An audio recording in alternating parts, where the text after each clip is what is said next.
Miss Yugratna, pursuing undergraduate from IIIT Allahabad and now in her final year.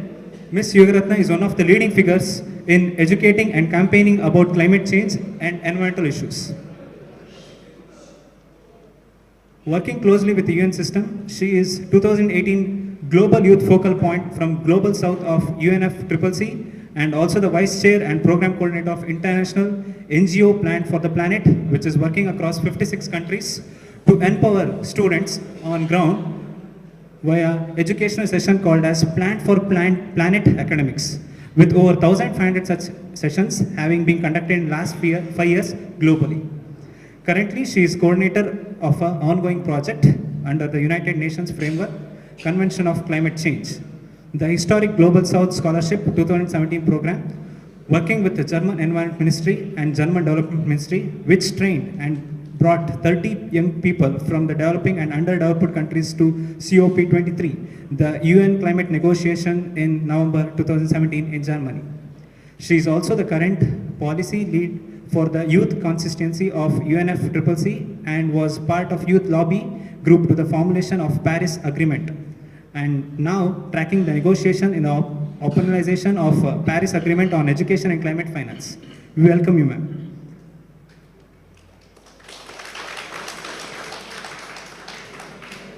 Ms. Yugratna is going to deliver a talk on renewable energy technologies. I request Prashant Dodela sir to escort the Ms. Yugratna onto the dais. The session is over to you, ma'am. Thank you to the student who introduced me. That was a picture back from 2010, and that time I had short hairs, but like now you can see they're very long. And thank you, Prashant sir, for your very, very kind words. Please don't be overwhelmed by intro. They just like picked everything they could, just like the best thing, and they overwhelmed you with a lot of introduction. But that was very generous. Thank you.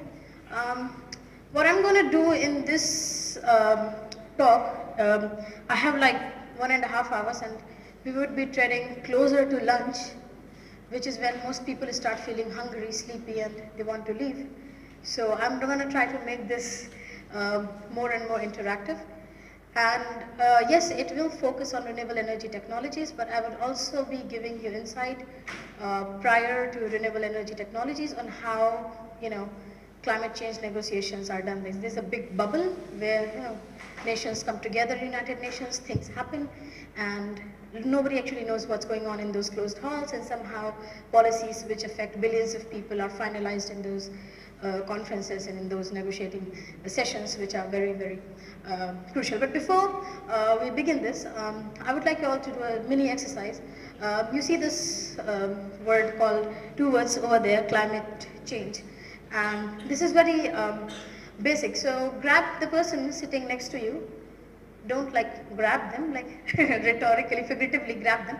And this would be timed for 2 minutes, and talk to them about, what comes to your mind when you hear about climate change. It could be an interesting story or a memory or something that affected you, something that you read a couple of years ago, something that you did, or, something that you saw in your community. So please spend this time, thinking about it. What was that particular thing that comes to your mind when you hear about climate change? And you have 2 minutes. After that, I will take 3 or 4 responses from the audience to hear about your perspective of what you heard from your neighbors. And for people who don't have neighbors, you can introspect among yourself. So please go ahead.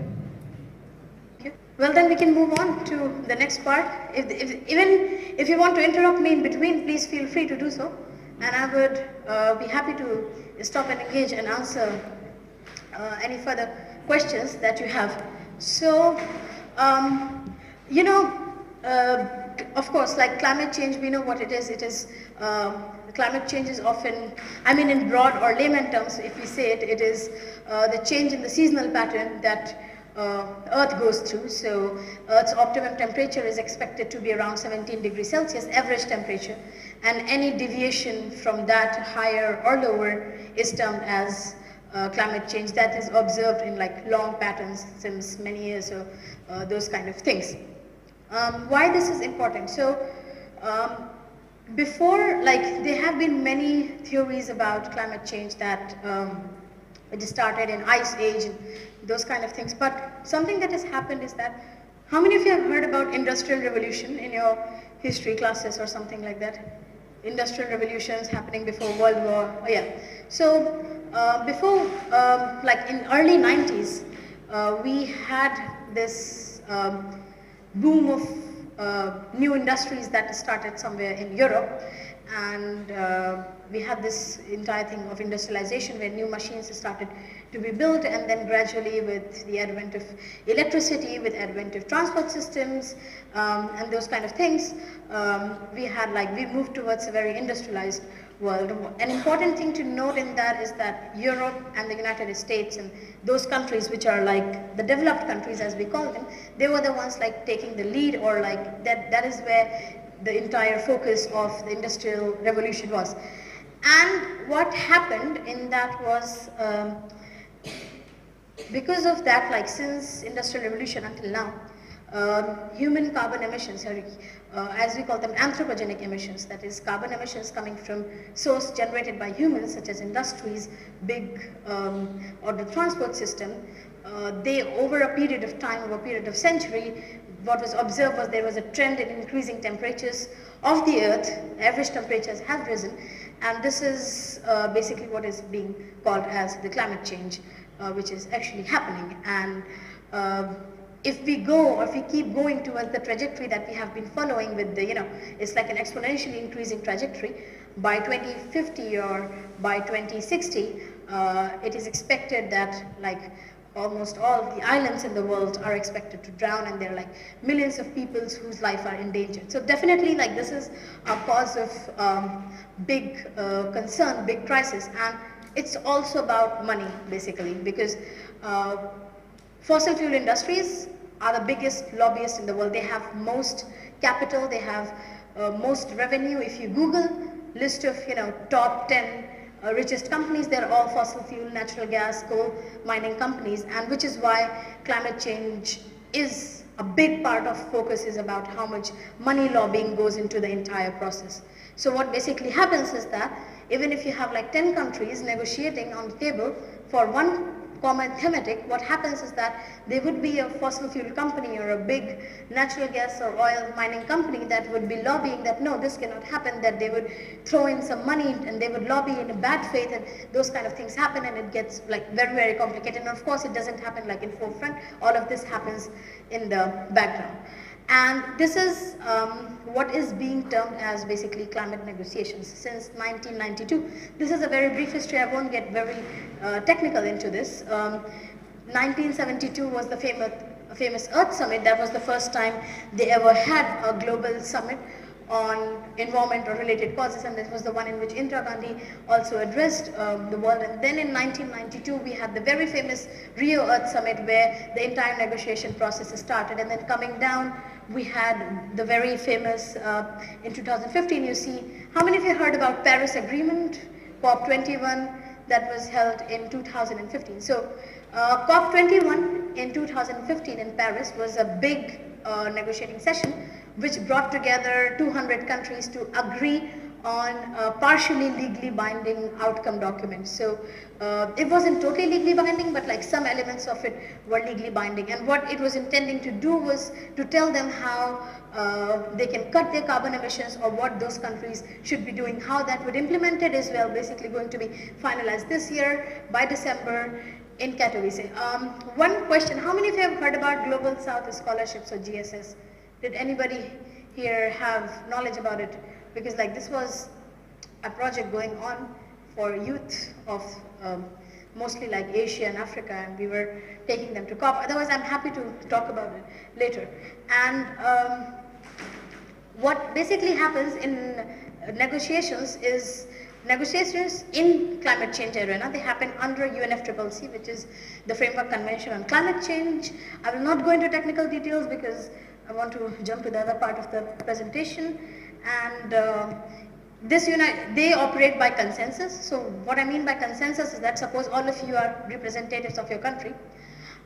200 countries in the world, and I have an agreement or a text agreed on, let's say, climate finance that I'm putting up, that will not be passed until everybody in the room agrees to do that. So it's not a democratic voting where you can say like half of the majority is with us, so you can pass something, but it's a consensus base. So if one person has a problem, that doesn't go forward. That's how negotiations under the Climate Change Convention pass through. And then we had Paris Agreement, which I explained to you earlier, was basically the overall framework that was made in 2015, which now governs how the nations are supposed to act in order to be able to meet that pathway. And it has 29 articles, 139 paragraph decision, it has a whole bunch of decision of youth, and trust me, like a lot of lobbying went into Paris Agreement to actually get it into this stage. There were many people who said that, oh, we wouldn't get this agreement by 2019 at least, and then they ended up getting agreement in 2015. There was a very important section about human rights, about intergenerational equity, about very important things that was being cut out of the text that we had, because 1 or 2 countries wanted it out of text, and then negotiators were working 36 hours at a stretch to make sure, you know, how to incorporate everybody's suggestion into it and how to basically, you know, move forward with that particular text. As you know, UN is a party-driven process. When I say parties, it's member states. So observers, which is basically the civil society, people like me and you, they have very less, not very less, but considerably less voice in the process, and they are always referred as to observers. And there are many youth like who are internationally active and who are doing work in this arena. So not getting into the core part of what this is supposed to be, you know, focused on renewable energy technology. How many of you are here who have done any kind of project, let's say on solar or something related to renewable energy, or, you know, applications of that in your semester projects or something, or you have worked on ground? Because I heard like the audience is mainly focused on civil and mechanical here. So I mean, are there any projects that you have done which kind of connect to renewable energy or such things? Anybody? Yes, please share. Tell us a little bit about it. The name of the project is Solar Parabolic Trough Collector. So it's basically a parabolic shape dish collector. When a solar radiation falls on that dish, it will emerge on a particular point where we're gonna keep these copper pipes, and these copper pipes are going to heat the water and convert the water into a steam. So we are gonna use that steam for the industrial purposes. So it's a or else you can use that steam to run the turbines also. So this is all about the project. All right. Thank you very much for sharing what you have been doing. Is there anybody else who would like to share what they have been doing? If there's something, you know, in the field of solar, hydropower, or similar domain that you have been practicing, or you would like to share. Otherwise, we can move forward. And so on your screen you see there is something called 1.5 degrees. How many of you have heard before about 350 parts per million or 1.5 degrees or similar stuff before? Anyone? Okay, so this is, I would start from scratch. So I told you earlier that it is expected that Earth's temperature or optimum temperature is around 70 degrees. And according to a lot of like scientific reports and what has been agreed by IPCC, which is the Intergovernmental Panel on Climate Change, the idea was to have, to limit the Earth's average temperature from rising point by 1.5 degrees. So that's like the maximum limit we put on it. When we, so that means that 17 degrees plus minus 1.5 degrees is the maximum fluctuation that we allow.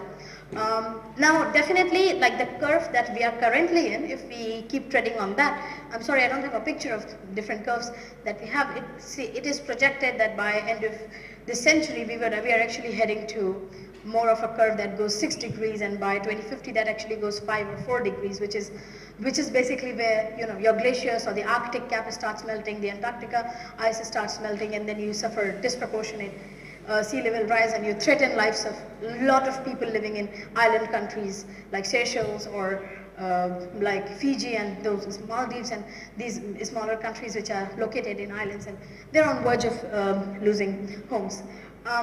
So there was, you know, when Paris Agreement or when the overall framework for implementation was being set up, they were trying to figure out what could be like the probable ways to tackle this. And definitely, like, one of the things that came up with was the entire thing on finance, that is $100 billion to be given from the developed countries to the developing countries in order to accelerate their transition towards, you know, clean energy. And then there was this entire idea about how the countries who have polluted the most, and then there was this entire divide between global north and global south, that there are countries which have been historically polluting, who have basically caused or led to climate change happening, and there are countries which are like least responsible, and the small states or like the underdeveloped countries, they're least responsible for climate change, and they're the ones facing the most blunt of it. They are the ones who would be losing their homes because of something that they have not done. And this is why climate change debate is always an international one, and it's never like, you know, it's not a national security issue, it's more of an international consensus based issue. And so the solution is definitely manifold, and is buried in a lot of policies, a lot of annexures, a lot of things that happen. And with our Trump walking out of Paris Agreement, he made it way more complicated on what happens now, because the United States, which has been like the biggest, historically biggest emitter of carbon, has kind of walked out. I mean, but what does that mean? I would come to that in a moment. So they started with this entire dialogue of climate finance. So this new fancy term was created back in 2007, 8, 9, that, oh, you know, developed countries would transfer money to developing countries, and woo, we will solve climate change. But like, that's not what happened, because it was $100 billion, and like nobody's, you know, just giving out money. And until now, we have like 1/3 of that finance has been actually met. And then in 2016, that is last year, we had the negotiations in Marrakesh, and they introduced a new concept of adaptation fund. So adaptation refers to long-term processes of how communities will adapt towards climate change. So for example, if I talk about, let's say, India, and I say, let's say some part of India which are most vulnerable to climate change would be the Himalayas, because they have all the glaciers. And in order to preserve the Himalayas, what would be the adaptation strategy? There definitely, like, India needs to cut down emission, but if you go to more places which are more prone to disasters, how are they going to adapt in long term? What are the, you know, practices needed, not just for them, but also for other polluters? So adaptation is something that is, you know, very long term. So you, and which is why the fossil fuel lobbyists don't like it, because something long term means that they have to adjust, you know, their policies, and that they have to move towards more renewable energies, and they have to stop their businesses that they have been doing.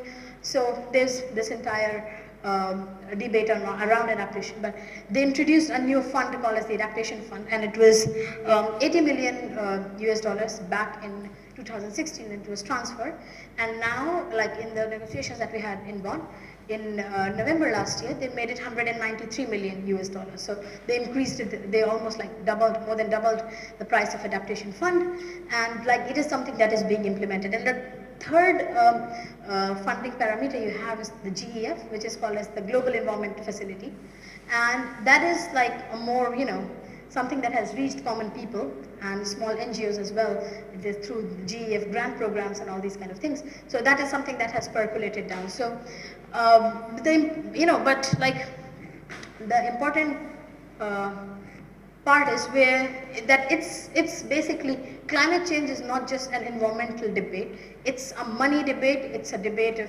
races, it's a debate of historical emissions, it's a debate of divide between the developed and the developing countries that exist. And when I say races, I didn't mean like ethnic races, I meant like, you know, mostly like in terms of how we classify the country, and it is often linked to colonialism. Climate change is, if you go towards, if you read like what most of the most radical people in this debate say, that it's a form of a colonialism again, that the countries which have done nothing have to suffer because of the countries which did a lot of things. So there is definitely a lot of component into it, but when you try to arrive at an international consensus, when you have like 200 countries sitting in a room, you need to be more moderate, and you need to take like everybody's views into account when you're moving forward. Like you cannot, there's no place for having destructive debates. So, which is also why, I mean, the nature of these negotiations are very tough. They're 2 weeks long every year, twice they meet, and like this the craziest time ever. The people don't sleep for hours, they're working 18 hours a day, they're always awake, they're always around, they have like flashy negotiations halls, closed sessions. They close some sessions for civil society that no, you cannot come in there, this is like a closed secret meeting that is happening between countries, nobody would have access to it. And then there are open sessions. The last negotiations, they concluded at 7 a.m. in the morning. So they were awake all night, they were fighting about finance, they were fighting about adaptation, and they were trying to reach a decision on how they have to get this, because in 2018, that is this year, in December, we have COP, or the Conference of Parties, in Poland, and they're supposed to come up with a final implementation framework of Paris Agreement, which is like on a very, very preliminary stages as of now, and there has not been much progress. So we are standing at a very dangerous point of time in the world. How many of you heard last year about this news that Donald Trump, the gentleman, he walked out, he took his country out of Paris Agreement in June last year. He did that, stunt in front of whole media. He called his media in the South Lawn of White House, and he made an announcement, oh, United States is out of Paris Agreement. Perhaps like he didn't know, because when Paris Agreement was being made in 2015 in Paris, John Kerry, who was the Secretary of State for the United States, he was the one who was there whole night in the room for 12 hours straight. He was negotiating so that there could be an outcome which is favorable to the United States. And there were a lot of potential compromises, on both sides of the table. So the developing countries agreed to what US was saying, and the US agreed to like what South Korea, India, and that coalition was saying. So like the US negotiating team had worked very hard despite of whatever we say US does, and that decision, like for him walking out of Paris Agreement and saying that, oh, his country is not in that anymore, it was very, very, irrational. But at the same time, if you look at how much US actually contributed to climate finance, it's been like less than 1/4 of what it was supposed to contribute. So, but they still come to the negotiations. When you go to negotiation, you see a US delegation, they will be in every meeting, and we ask them, what are you like doing here, because you're not in Paris Agreement anymore, why are you still engaged in negotiations? They say that they're just trying to see, and actually the process to pull out a country out of any negotiation or of the UNFCCC is a very long process. So it's actually a 3 years legal process, and by that time perhaps we would have a new administration in the US, or maybe Trump would be gone and there would be another person who would be taking lead. We don't know what's going to happen, and all that trying to figure out what rule book is going to look like is a very heavy, political debate, and it's like a circus that goes on there every year. But it's not all in dark. There are good things happening. There are EU, for example, European Union, Germany, they are the people who are taking a lot of lead in that, and those countries are basically trying to, US worked out, but they are like trying to take the lead that we would keep this fight on for Paris Agreement, and we would keep doing what we do. This picture is actually not visible. A very important part of when we talk about how we combat climate change then comes down to renewable energy systems. Can anybody name some of the renewable energy sources that you know? Solar, wind, and tidal energy, right? Hydropower. Nobody said nuclear, and? Sorry? Yeah, geothermal energy. Right. So Renewable energy market, or like this sector, is being seen as, you know, one of that potential solutions to combating climate change, because of course, like the moment you do your transition from a coal or fossil fuel based energy systems to a renewable energy system, you automatically like cut off those emissions. But there are many challenges. First of all, like you often hear about, you know, some of the lobbying that goes on, oh, zero coal, you know, leave coal in the ground, we don't want any further coal power plants. Well, this is not going to happen for our developing countries. Like those kind of lobbying, they suit only the countries which are super developed.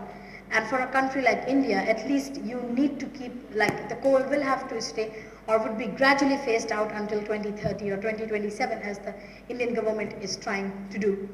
And so it's like, and that comes with coal.